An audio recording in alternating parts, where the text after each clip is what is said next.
Hello po Kuya Eric. Itago niyo na lang po ako sa pangalang Sisa. Ang kwentong ibabahagi ko ay karanasan ni Lola. Ito ay kinuwento sa akin ng aking ina bago siya pumanaw. Ito rin daw ay kwento ni Lola sa kanya. Nangyari ito noong ilang dekada na ang nakakaraan. Sa katunayan ay hindi ako makapaniwala na nangyari ang ganitong bagay. Sa probinsya ng Antique nakatira noon si Lola noong dalaga pa siya. Si Lola ay may taglay na kagandahan kaya naman halos lahat ng mga kabinataan sa lugar nila ay pinag-iinteresan siya. Gayunpaman walang lalaki ang nagkaroon ng tsansa na manligaw kay Lola dahil sa isang rason. Nakatira si Lola sa pinakadelikadong baryo ng Antique. Usap-usapan noon na ang baryo na yon ay binansagan bilang delikado dahil halos lahat daw ng nakatira roon ay mananawas, mangkukulam, aswang at mga elemento. Hindi si Lola maniniwala sa mga yon dahil wala naman siyang nakikitang kakaiba sa baryo. Napapaisip na lamang si Lola na kung saan ba nagmula ang mga haka-hakang yon. Isang araw sa isang normal na hapon, naglalakad si Lola sa may baybay ng dagat. Ito ang pampalipas ni Lola noon dahil wala pa namang mga teknolohiya noon. Habang naglalakad si Lola ay may napansin siyang isang munting bahay sa dulo ng baryo. Nagtaka si Lola dahil bukas ang ilaw sa loob. Ang bahay na yun ay matagal nang abandonado dahil hinayaan na ito ng may-ari dahil lumipat sila sa ibang lugar. May bago na bang nakatira dyan? Sabi ni Lola. Si Lola ay malawak ang imahinasyon pati na rin ang kanyang kuryosidad. Yun nga ang lubos kong namana kay Lola. Sa mga pagkakataon na ito ay hindi mapigilang magtaka si Lola. Dahil sa nais mapunan ng kuryosidad ay walang pag-aatubiling naglakad si Lola patungo sa bahay na yun. Sumilip siya sa bintana, ngunit walang tao pero bukas naman ang ilaw. Napakamot si Lola sa kanyang pisngi. Mukhang may nagtungo lamang na mga bata at naglaro rito. Aalis na sana si Lola nang makarinig siya ng ungol mula sa loob ng bahay. Nangunot ang noo ni Lola. Mukhang may gumagawa pa ng milagro sa abandonadong bahay na ito. Ngunit hindi yun ang pumigil kay Lola. Nagtungo siya sa loob ng bahay at sumilip sa nakasiwang na pinto. Ngunit halos manlamig at nawalan ng kulay si Lola sa nasaksihan. Isang lalaki na may dalang itakang unti-unting hinahati ang katawan ng babaeng kaedaran niya. Nakahubad ang babae at umuungol. Hindi dahil sa pagtatalik, kundi dahil sa sakit ng paunti-unting paghati ng katawan. Halos maduwal si Lola dahil sa nakikita. Nais niyang umalis ngunit hindi siya makagalaw sa pwesto niya. Nasaksihan niya ang unti-unting pagkawala ng buhay ng babae. Nanlambot ang sikmura ni Lola nang makita kung paano dinilaan ng lalaki ang babaeng pinatay nito. Inalis ni Lola ang tingin mula sa siwang ng pinto. Napatakip si Lola sa kanyang bibig upang pigilan ang pagduwal at pagsigaw. Nagsisisi si Lola na nagtungo siya sa loob ng kwarto. Alam kong nariyan ka. Nanlaki ang mata ni Lola nang marinig ang boses ng lalaki. Sa kanyang pagtingin muli sa loob ng kwarto ay sumalubong sa kanya ang nakangiting mukha ng lalaki na nakasilip din sa siwang ng pinto. Malakas na sumigaw si Lola at mabilis na tumakbo palabas ng bahay. Malakas ang tibok ng kanyang puso at nagtataasan ang kanyang balahibo. Hindi na rin nagtangkapang lumingon si Lola dahil sa takot sa posibilidad na hinahabol siya ng lalaki. Hindi alintana kay Lola ang kanyang mahabang bestida dahil na rin sa takot na baka siya ay mahuli. Pagkarating ni Lola sa kanilang bahay ay nakita siya agad ng ina nito. Ang lola ko sa tuhod na itatago na lang natin sa pangalang Lipa. Nagtaka si Lola Lipa kung bakit maputla si Lola. Loida, anong nangyari sa'yo? Bakit tila pawis na pawis ka? Namumutla ka rin. Ayos ka lang ba? Tanong ni Lola Lipa sa lola ko. Nanlaki ang mata ni Lola Loida at hindi agad nakapagsalita. Naalala niya ang nasaksihan niyang krimen kanina. Ibinuka ni Lola ang kanyang bibig upang sana'y sabihin sa ina. Ngunit isinara lang naman ulit sa kadahilanang hindi na siguro importanteng malaman pa ni Lola Lipa ang kanyang nakita. Wala po. Hinabol lang po ako ng aso. Sagot ni Lola Laida. Nakagat ka ba ng aso, Loida? Hindi po. Ayos lang po ako. Ganoon ba? Oo nga pala. Aalis ako. Huwag kang lalabas ng bahay kapag alas 6 na ng gabi. Naintindihan mo? May mga kumakalat na balita patungkol sa kumakalat na aswang dito sa baryo natin. Mas mainam na mag-ingat. Babalik din ako agad. Tugon ni Lola Lipa. Tumango si Lola Loida saka nagmano bago si Lola nagtungo sa kanyang silid. Napaisip si Lola Loida sa sinabi ni Lola Lipa. Ang nasaksihan ba ni Lola Loida ay isang aswang? Kung gayon, totoong ang delikado ang lugar na pinamamahayan nila. Ngunit bakit tila hindi pa naiisip ng kanyang ina at ama na lumipat sila ng bahay? Huminga na lamang ng malalim si Lola Loida at ikinalma ang sarili. Dahil sa naranasan ay nagkaroon ng takot sa dibdib si Lola Loida. Alam ni Lola na posibleng isa sa mga aswang ang nakita niya. 2 araw pagkatapos ng araw na yon, habang nakikipag-usap si Lola Loida sa kanyang kaibigan, ay napansin ni Lola Loida ang lalaking kanina pa dumaraan sa harapan nila. Kilala mo ba ang taong yan? Tanong ni Lola Loida. Hindi eh. Akala ko ay kilala mo. Napansin ko kasi siya kanina habang naglalakad ka patungo rito. Nakasunod siya sa'yo. Balita ng kaibigan ni Lola. Nanlamig si Lola sa kanyang pwesto at tumingin sa lalaki. Nanlaki ang mata niya nang magtama ang kanilang mga paningin. Loida, ayos ka lang ba? Namumutla ka na. Tumingin si Lola Loida sa kaibigan sa hinawakan ng kamay nito. Umusog ng kaunti sa kaibigan upang bumulong. Hindi ko siya kilala, Rosita. Ani Lola. Nanlaki ang mata ni Rosita. Napatingin ito sa lalaki. Ganon din si Lola Loida. Nakatayo ito hindi kalayuan sa pwesto nila. Natatakot si Lola Loida, lalo na't nung mga oras na ito ay sariwa pa sa kanyang utak ang pangyayari na nasaksihan niya. Bukod dito ay napansin ni Lola Loida ang pagkakahawig ng mata ng lalaki. Tatawagan ko lang ang aking kapatid, sabi ni Rosita. Saglit lang din naman ang hinintay ni Lola Loida bago muling lumabas si Rosita kasama ang kapatid nito. Medyo nakahinga ng maluwag si Lola nang makaalis ang lalaki. Gayunpaman ay nagtataka si Lola kung bakit siya nito sinusundan. Paglipas ng bandang alas 5 ng hapon ay napagpasyahan na ni Lola na umuwi. Kabilin-bilinan din kasi ni Lola Lipa na dapat ay makauwi na siya bago mag alas 6. Mag-iingat ka, Loida. Pupuntahan kita sa inyo bukas upang muling makapagkwentuhan, sabi ni Rosita. Sige, maghahanda ako ng pagkain. Nakangiting sagot ni Lola Loida. Muli siyang kumaway kay Rosita bago maglakad. Ilang minuto lang din ang lalakarin ni Lola upang makarating sa bahay. Habang naglalakad ay niyakap ni Lola ang sarili. Nagtataasan ang kanyang mga balahibo at pakiramdam niya ay may nakasunod sa kanya. Sa bandang alas 5 ay nasa loob na ng bahay ang mga tao dahil abala na rin sa paghahanda ng hapunan.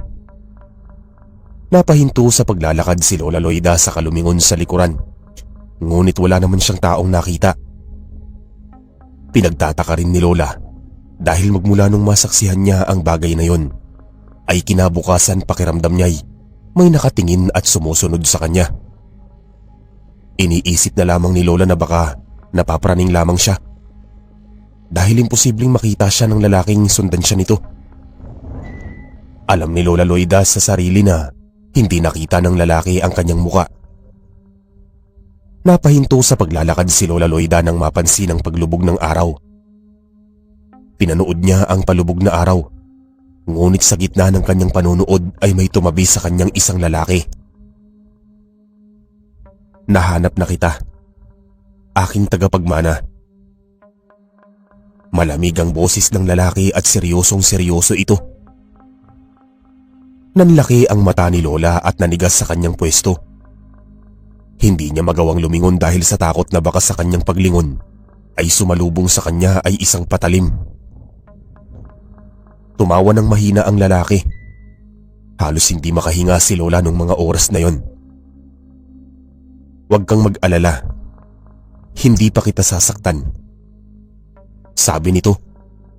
Huminga ng malalim si Lola at buong lakas ng loob na lumingon, ngunit wala na ang lalaki. Malakas na ihip ng hangin na lamang ang sumalubong sa kanya.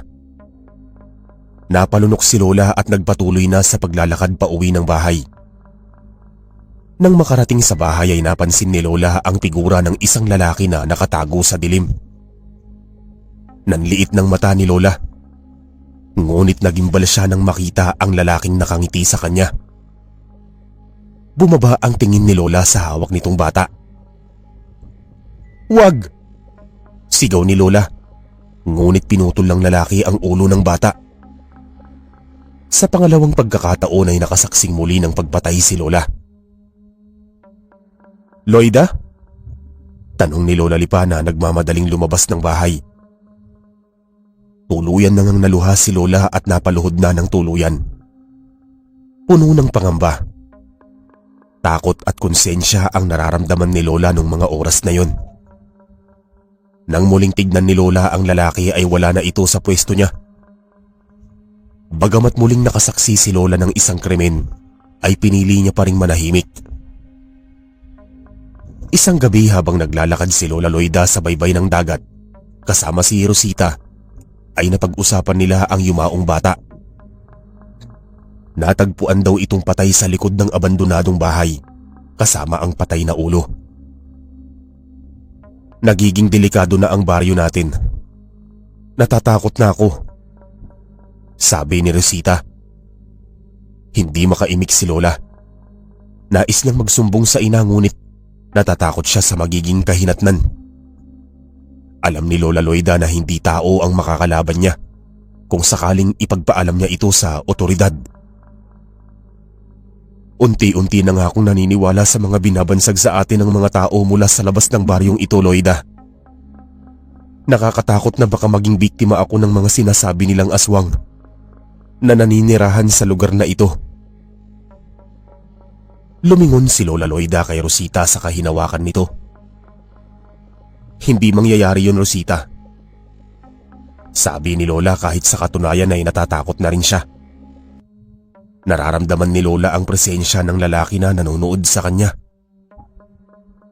"Sana nga, Loida. Sana hindi nga mangyari sa akin ang nangyari sa kanila," malungkot na sabi ni Rosita. Napalingon si Rosita nang tawagin siya ng kapatid nito. "Mauuna na ako. Pasensya na't hindi na kita maihahatid. Mag-aalas 6 na kasi." Ngumiti si Lola Loida. "Ayos lang. Uuwi na rin ako." Nang makaalis si Rosita ay muling tinamaan ng kaba si Lola Loida. Natatakot si Lola sa kung anong mangyayari sa kanya, lalo na't alam niyang nasa malapit lamang ang taong pumapatay.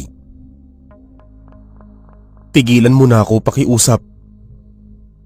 Pagmamakaawa ni Loida nang maramdaman ang presensya ng lalaki sa kanyang likuran.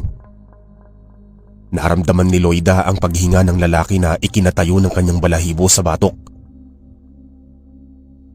"Noong nakita kitang nanonood sa krimeng ginawa ko, alam kong ikaw na ang susunod na gagawa nito." Napalunok si Lola. Hindi niya maintindihan ang sinasabi ng lalaki. "Kung ano man yan, Pigilan mo na ako. Hindi ako magsusumbong. Mananatili akong tahimik. Kaya pakiusap, hayaan mo na ako. Pakiramdam ni Lola ay nanghihina na siya. Hindi siya naniniwala sa mga ganito noon, ngunit ngayong nakaharap siya ng isa sa mga ganitong uri ay tila ba nais niya na lamang maglaho bigla. Naglakad ang lalaki hanggang sa tuluyan na makita ni Lola ang kanyang muka. Lumakas ang tibok ng puso ni Lola nang makita ang nakakatakot na itsura nito. Matangkad, mabalahibo, pula ang mata, matutulis ang ngipin, pati na rin ang mga kuko. Bumaba ang tingin ni Lola sa itak na dala-dala nito. May mga tumutulo pang dugo sa sandatang yon. Papatayin kita kung nanaisin ko. Ngunit nakakita ako ng potensyal sa'yo. Nung mga araw na pinagmamasdan ko, alam kong ikaw ang matagal ko nang hinihintay na magiging kapalit ko. Ngumisi ang lalaki pagkasabi niya nun. Napaatras si Lola sa kaumiling-iling. Hindi ako magiging aswang kagaya mo. Sigaw ni Lola na agad niya na rin namang pinagsisihan ng mapansin ang pagkawala ng ngisi sa labi ng lalaki. Halos maduwal si Lola at napangiwi nang dilaan ng lalaki ang dugo sa itak. Hindi ka ba nakukonsensya, Loida? Sa ginagawa mo ay maaaring madamay ang pamilya mo, pati na rin ang kaibigan mo. Nakuyom ni Lola sa kanyang kamao ang kanyang bestida. Nais niya nang tumakbo palayo pero hindi makagalaw ang kanyang mga paa. Magiging aswang ka, Loida, at ipapasa mo yan hanggang sa mga susunod na henerasyon mo. Namasa ang mata ni Lola Loida at nagsituluan ng mga luha. Napaatras siyang muli kahit lubos na nanginginig ang kanyang tuhod dahil sa tingin ng lalaki sa kanya. Hindi ako papayag. Hindi ako papayag. Malakas na sigaw ni Lola. Napatakip siya sa kanyang tenga at napaluhod habang sumisigaw. Takot ang lubos na nangingibabaw sa pakiramdam ni Lola. Napahinto si Lola sa pagsigaw nang mapansin ang mga paa na nasa kanyang tapat. Dahan-dahang umangat ng tingin si Lola at nawalan siya ng kulay nang makita ang lalaking masama ang tingin sa kanya. At nakaangat ang itak nito. Tumulo pa sa kanyang pisngi ang dugo mula rito. Bago pa man makasigaw muli si Lola ay naramdaman ni Lola ang tumusok sa kanyang leeg. Bago pa man siya mawalan ng malay ay nakita pa ni Lola ang pagngisi ng lalaki. Kinabukasan ay nagising si Lola sa ingay sa paligid. Pakiramdam ni Lola ay masakit at mahapdi ang kanyang leeg. Loida.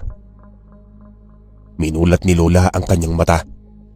Sumalubong sa kanyang paningin si Lola Lipa.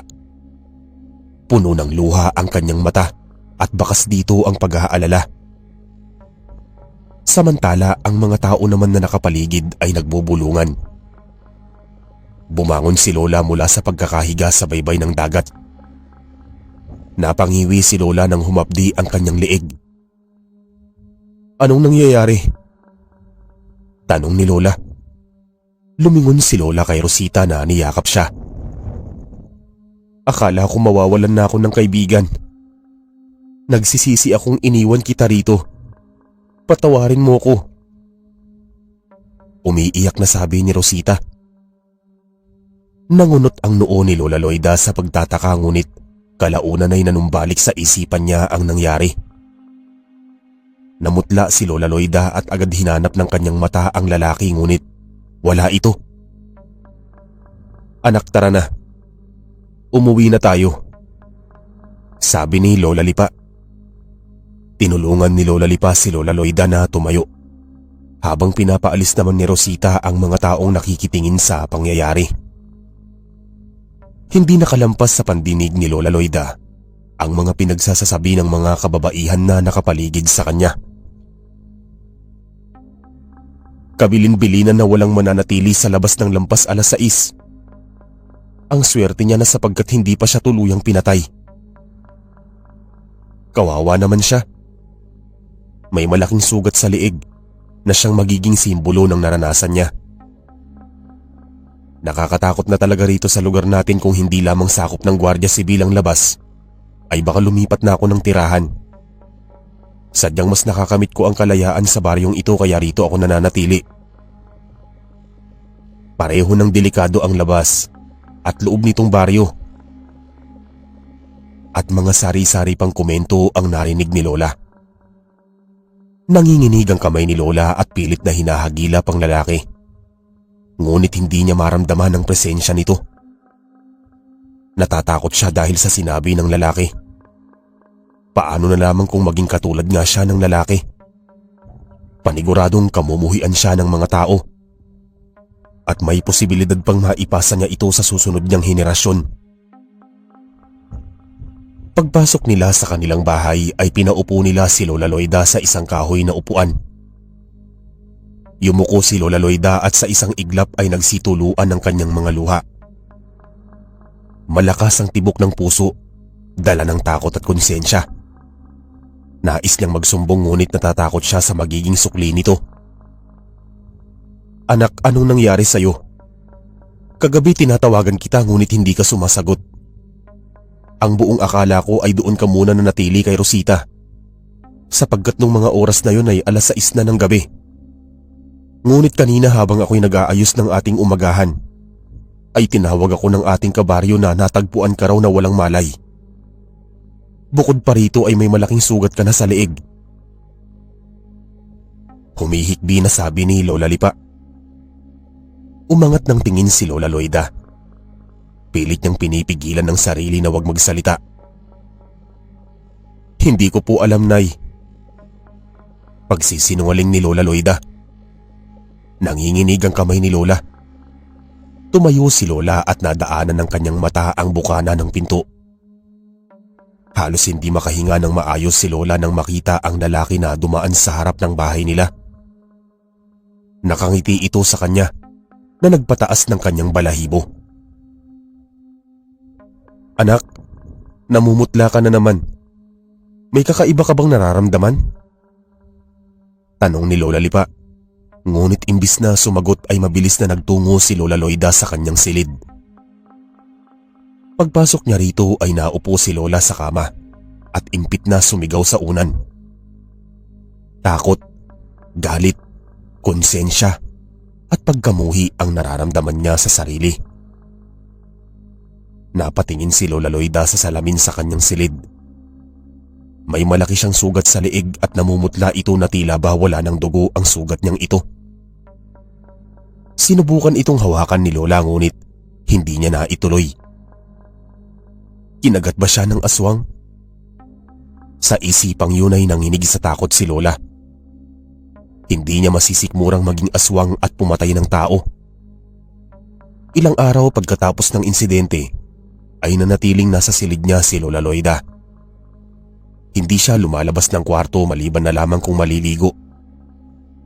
Labis na nag-aalala na si Lola Lipa kay Lola Loida nung mga panahon na ito, samantalang nag-aalala naman si Lola Loida para sa sarili. Nagsusuka ka na naman, anak. Ano na bang nangyayari sa'yo?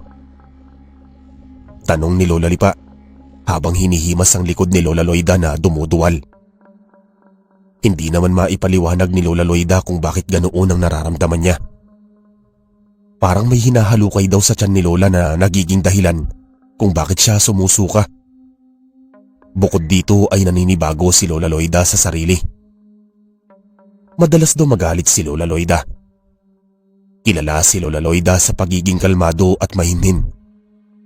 Kaya lubos na nagtataka si Lola sa nangyayari sa sarili niya. Hindi ko po alam. Matamlay na sabi ni Lola Loida. Buntis ka ba, anak? Tanong ni Lola Lipa. Nahimigan ni Lola Loida ang pag-aalala sa boses ni Lola Lipa, kaya mabilis itong umiling. Hindi po. Masama lang ang pakiramdam ko. Saad ni Lola Loida.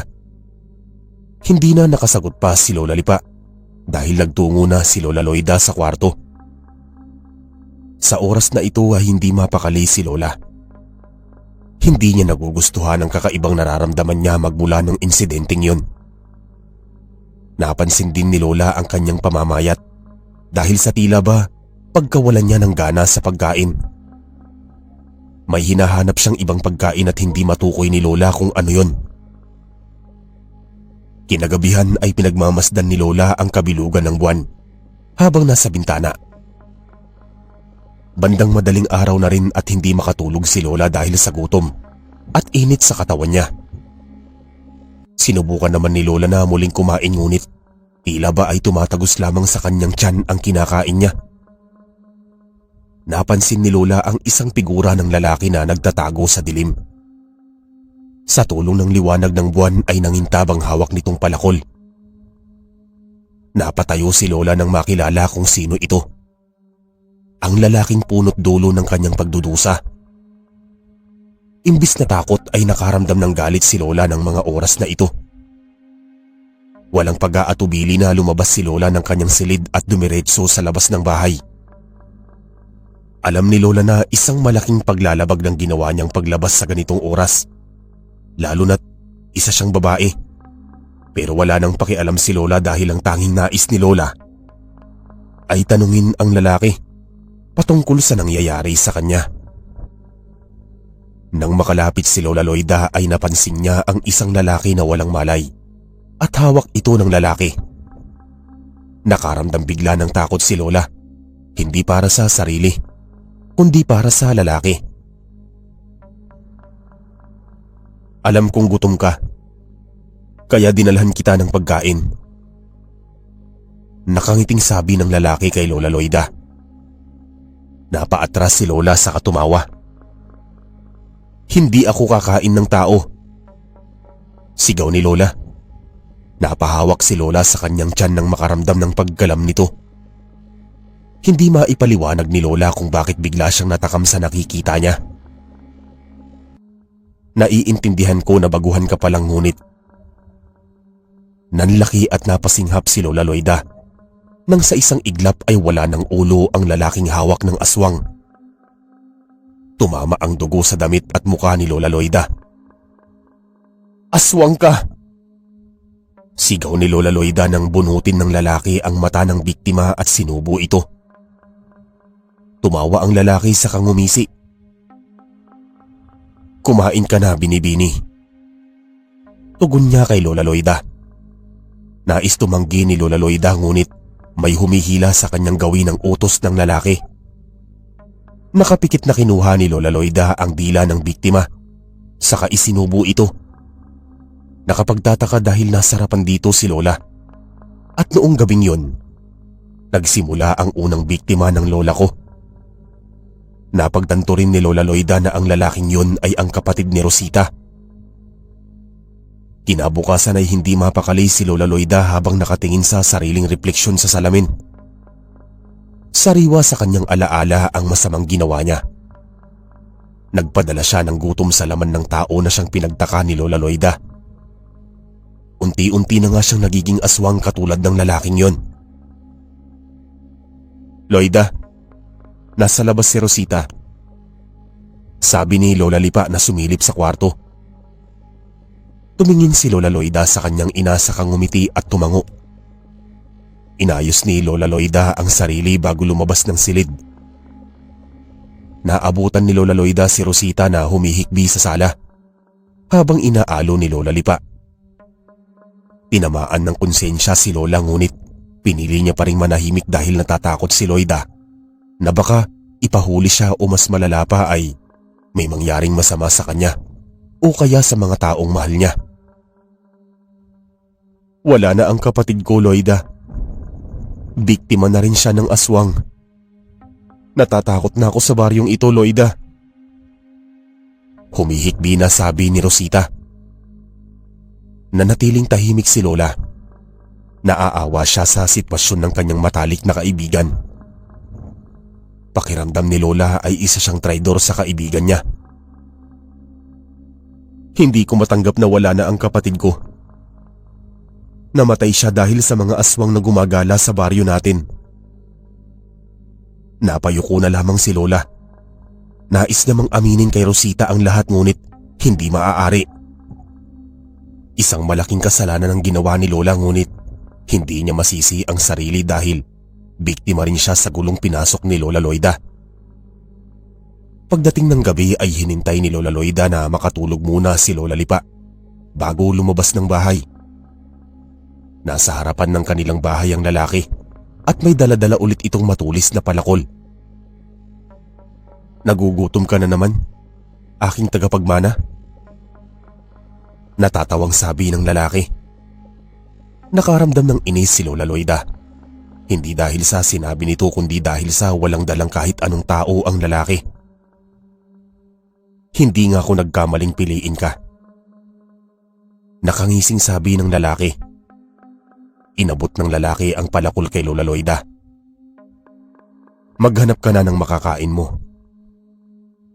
Tinitigan ni Lola Loida ang palakol ng ilang minuto bago ito kunin. Malakas ang tibok ng puso ni Lola, ngunit wala na siyang magagawa dahil nagugutom na siya nung mga oras na yon. Maingat ang naging galaw ni Lola habang naglalakad siya sa dilim. Hindi kasama ni Lola Loida ang lalaki, ngunit ramdam niya ang presensya nitong nakasunod kay Lola. Napansin ni Lola ang isang lalaki na nakatayo sa baybay ng dagat. "Ang iyong biktima." Isang bulong sa hangin ng kanyang narinig. Tinitigan ni Lola Loida ang lalaki, saka dahan-dahang naglakad palapit dito. Nang makalapit ay lumingon ng lalaki. Nakataas ang palakol, kaya naman huling-huli niya ang gagawin ni Lola Loida. "Binibining Loida?" Gulat ng sabi ng lalaki. Nagulat si Lola dahil kakilala niya ang lalaki.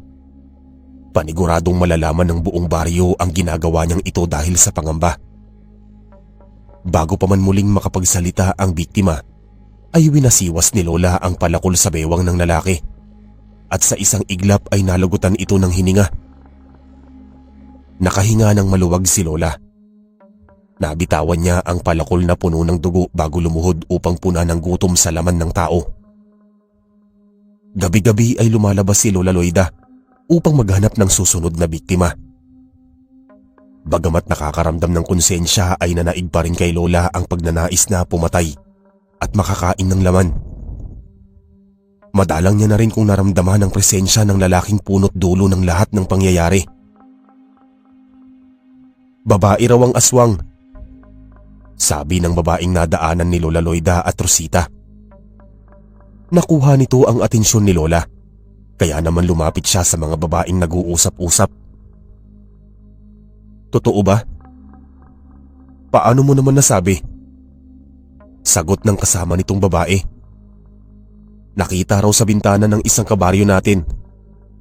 Nakabistida daw ito katulad ng babae at may hawak na matalim na palakol. Nakakatakot." Tinitigan ni Lola Loida ang babae. Hindi pa siya nakakatikim ng laman ng isang babae. Natatakam si Lola sa maaaring maging lasa ng laman ng kapwa niya babae. "Nakakatakot na rito sa baryo natin. Hindi ko alam kung ligtas pa ba tayo rito." Sabat ni Rosita na sinang-ayunan ng mga babae. Kumalat na kasi ang balitang may pumapatay sa kalalakihan tuwing gabi. Tanging lalaki lamang kasi ang may kakayahan na lumabas ng alas 12 ng madaling araw. Dahil sa balita, ang dating alas 6 ay naging alas 4 na dapat ang magiging oras ng mga taga-baryo sa labas ng bahay. Tila isang sunog na mabilis kumalat ang balitang babae ang aswang. Hindi nakaramdam ng kahit anong takot si Lola Loida dahil ang tanging nararamdaman niya ay ang pagkatakam sa laman ng babaeng katulad niya. Habang nagsusuklay ng buhok si Lola Loida, ay pumasok si Lola Lipa sa kwarto. Napasigaw si Lola Loida nang suotan siya ng isang rosaryo sa liig. Nagtatakang tinignan siya ni Lola Lipa, pati na rin sa putol na rosaryo sa sahig. "Anong nangyayari sa'yo?" Nagtatakang tanong ni Lola Lipa. "Huwag mo po kong susuotan yan. Ayoko niyan," sabi ni Lola gamit ang mataas na boses. Nagulat si Lola Lipa sa sinabi ng anak. Bakit anak? Pamprotekta lamang ito sa iyo upang hindi ka puntiryahin ng babaeng aswang. Umiling-iling si Lola Loida. Hindi maaaring isuot ko yan, inay. Ilayo mo na po yan sa akin. Kalmadong sabi ni Lola Loida at muling nagpatuloy sa pagsusuklay. Hindi na kailangan ni Lola ng rosaryo o kaya panangga sapagkat hindi naman kakainin ni Lola ang sarili niya. Paglipas ng gabi gaya ng kinagawian, ay naglalakad si Lola na nakayapak lamang. Hila-hila niya ang mahabang palakol na may tumutulong dugo. Huminto si Lola sa harapan ng isang bahay. Dahan-dahan siyang nagtungo sa bintana at doon niya nakita ang babaeng hinahanap niya. Ang babaeng nagpakalat na babaeng aswang. Pumasok si Lola sa bahay mula sa bintana. Linapitan ni Lola ang babae sa kahinawakan ng pisngi nito. Ang aking pagkain, sabi ni Lola. Malakas ang tibok ng puso niya dala ng pagkatakam sa taong pagkain ni Lola. Inangat ni Lola ang palakol at sa isang iglap ay naputol ang kalahati ng katawan ng babae. Binuhat ni Lola ang walang buhay na babae, saka ito dinala sa labas ng bahay. Sa dulong parte ng baryo sa abandonadong bahay, kinain ni Lola ang kaawa-awang biktima. Habang nasa gitna ng pagkain si Lola ay bumukas ang ilaw at pinto. Nagulat si Lola nang makita ang taong bayan na nakatingin sa kanya. Napatayo si Lola dahil sa gulat. Napansin ni Lola ang dalang mga apoy at sandata ng mga tao. Karamihan dito ay lalaki ngunit may mga babae rin. At nakilala ni Lola ang gulat na mukha ng ina at ni Rosita. Loida? Tawag ni Lola Lipa. Hindi mapakali si Lola Loida. Natakot siya bigla sa kaganapan. Ikaw ang aswang? Sabi pa nito. Pinunasan ni Lola Loida ang dugo sa kanyang bibig at binitawan ng hawak niyang laman ng tao. Gumuhit sa mukha ni Lola ang pangamba. Nakakasama ko pala ang aswang. Hindi ko man lang alam. Nanghihinang sabi ni Rosita. Ang mga taong bayan ay gulat din ngunit natauhan sila ng sumigaw ang isang lalaki. Patayin ng aswang! Nanlaki ang mata ni Lola at mabilis na lumusot ng bintana at lumabas. Tumakbo si Lola Loida palayo sa mga taong hinahabol siya. Nakaramdam si Lola ng konsensya at pagsisisi. Natatakot siya sa magiging kahinatnan niya. Napahinto si Lola sa pagtakbo nang harangan siya ng isang lalaki. Walang pag-aatubiling hinampas siya nito at ibinao ng kutsilyo sa kanyang tiyan ng paulit-ulit. Hindi nakapaglaban si Lola dahil sa takot at panginginig. Bago pa man tuluyang magdilim ang lahat ay narinig niya pa ang sigaw ni Lola Lipa at ni Rosita. Nagising si Lola na kinakapos ang hininga. Napatingin si Lola sa paligid at siya ay nasa kanyang silid. Pumasok ng kanyang silid si Lola Lipa na may dalang sopas. Mabuti naman at gising ka na, anak. Labis ang pag-aalala ko sa'yo. Halos 1 linggo kang tulog. Napakurap si Lola Loida. Hinawakan niya ang kanyang tiyan ngunit walang sugat o simbolo na siya ay sinaksak. Nay, pasensya na po at nagawa ko ang mga bagay na yon. Labis ang aking pagsisisi dahil nagawa ko yon. Malungkot na sabi ni Lola Loida. Maswerte na lamang siya dahil buhay pa siya. Wala yun, anak. Sa susunod wag ka nang magpapaabot ng 6:00 sa labas, ha? Mabuti na lamang at nakita ka ng iyong ama kinaumagahan. Nagtaka si Lola Loida. Hindi niya maintindihan ang nangyayari. Bakit tila iba ang tinutukoy ng ina? Akmang magsasalita pa sana si Lola nang pumasok sa silid si Rosita. Nanlaki ang mata ni Lola Loida dahil kasunod nito ang kapatid niya na sa pag-aakala ni Lola Loida ay yumao na. "Loida, gising ka na." Natutuwang sabi ni Rosita sa kaniyakap si Lola. Nagtataka man sa nangyayari ay niyakap niya pa rin ito pabalik. "Labis ang pag-aalala namin sa iyo, Loida. Natagpuan ka ng iyong ama sa baybay ng dagat at walang malay. Pasensya na at iniwan kita nung gabing yun. Lubos ang pagsisisi ko, Loida." Hindi makapagsalita si Lola Loida. Nalilito na siya sa nangyayari. "Ayos ka lang ba?" Yumuko si Lola. Napagtanto ni Lola na tila ba kakaiba ang kinikilos nila ni Rosita at ng ina niya. Buhay din ang kapatid ni Rosita na siyang naging unang pagkain ni Lola Loida.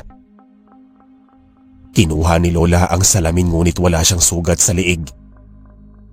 Nanlaki ang mata niya. Ibig sabihin ay panaginip lang ang lahat. Ngunit bakit tila totoo ang lahat ng pangyayaring yon? Nakakakilabot. Mabuti na nga lang at nagising ka na.